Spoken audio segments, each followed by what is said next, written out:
Здравствуйте, вас приветствует гимназия 1541 и мы, Мирошниченко Михаил и Слесарева Мария. Сегодня в нашей гимназии проходит несколько открытых уроков по русскому языку, французскому языку и по химии.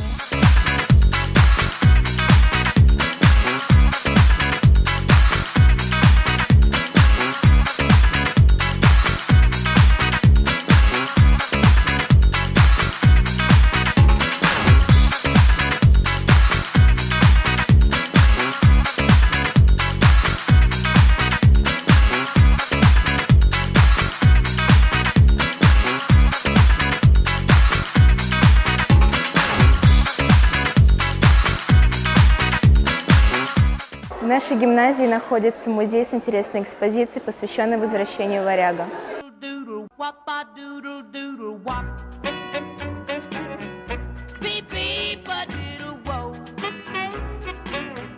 В рамках юбилейной 20-й конференции в нашей гимназии проходит семинар «Языкознание для всех».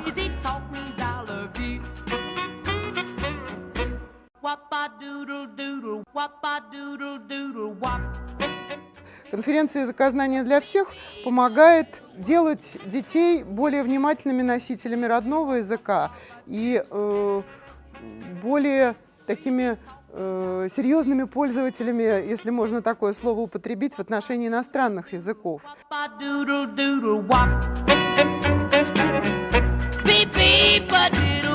В этой школе дается общее классическое образование столь высокого уровня, что перед выпускниками открыты буквально все двери.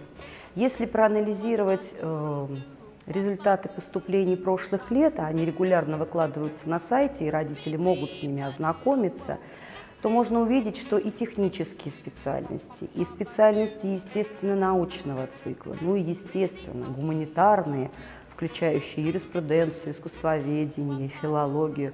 Все эти специальности доступны выпускникам гимназии 1541. Ребята могут выбрать свою индивидуальную траекторию обучения. Если у нас не очень много биологии, например, меньше, чем хотелось бы, то мы можем выбрать спецкурс по биологии и по химии и углублять свои знания за счет этих занятий.